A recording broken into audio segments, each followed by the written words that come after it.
didn't embarrass her in any way. So, in the fashion of any red-blooded, normal American man, I had to have the biggest and the mostest all at one time.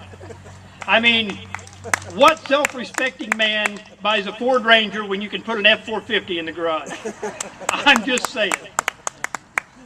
I dropped the truck off on Tuesday and Tina asked where it was. I said, oh, it's down at the sign shop. They were a little busy, so they said it might take a day or two. She said, for a bumper sticker? Wow, the look in her eyes when she seen my new 1,400 square foot bumper sticker.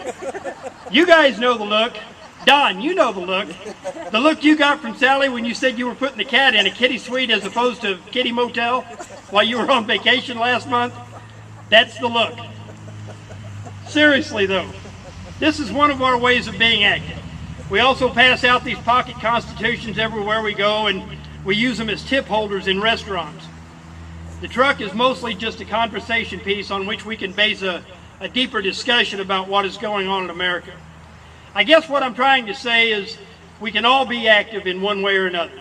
You just never know what you say or do might affect how somebody else reacts. You use your talents, whatever they may be, to spread the word, the message of freedom, and the impending demise of those freedoms. Now, we don't have a teleprompter. Well, I kind of do. My sister was way too cheap to get us one. I don't really have the finesse to deliver this short allocution that many have, and I surely don't have the media in my hip pocket to help me get our message out. But you know what I do have? I have God and the belief that He brought all you like-minded people here today to listen, because you all know there's something wrong in America. You know by that little voice in the pit of your belly that something just isn't right in our country.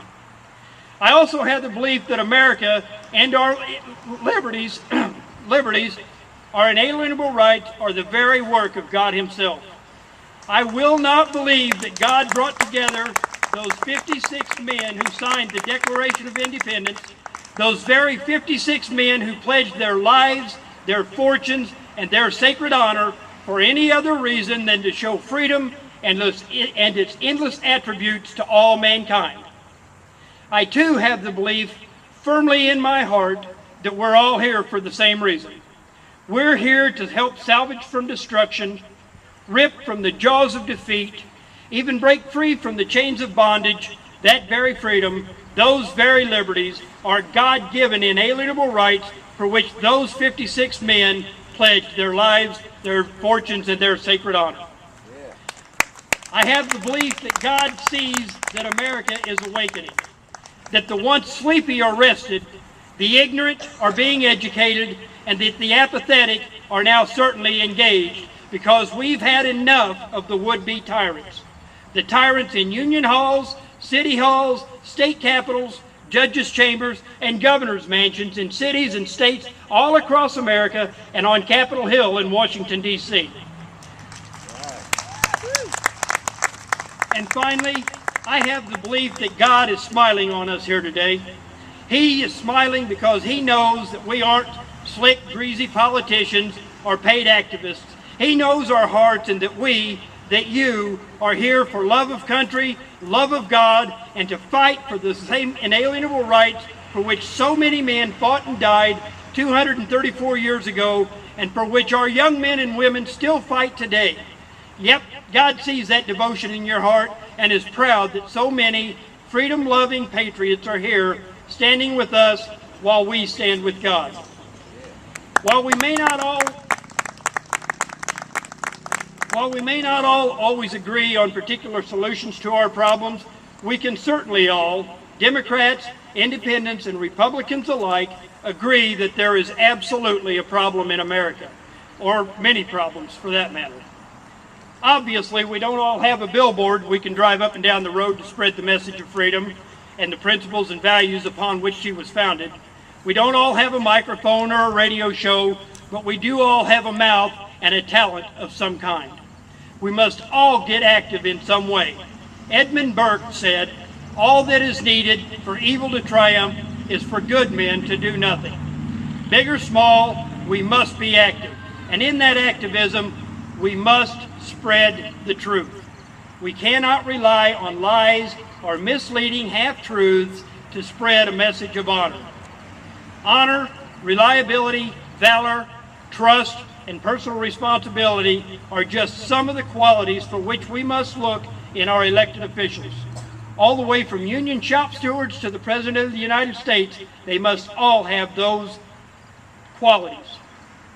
Now, to do that, you must know honor, and to know honor, I believe you have to live an honorable life. A life of which your grandparents would be proud. A life that God Himself would say, "Job well done."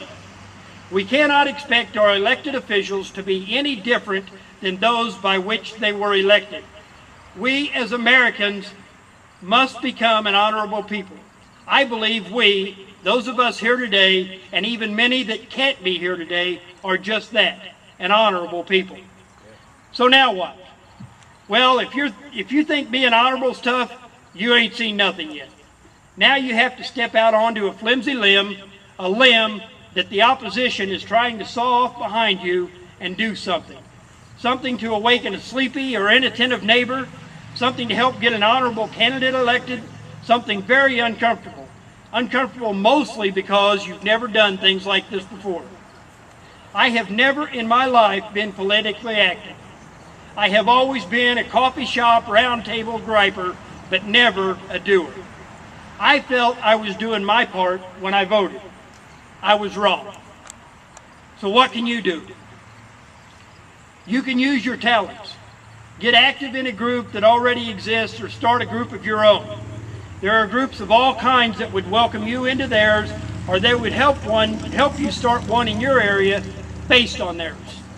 You see, that's what's so great about this movement. We are all working for the same goal, the salvation of America and the restoration of the principles and values on which she was founded.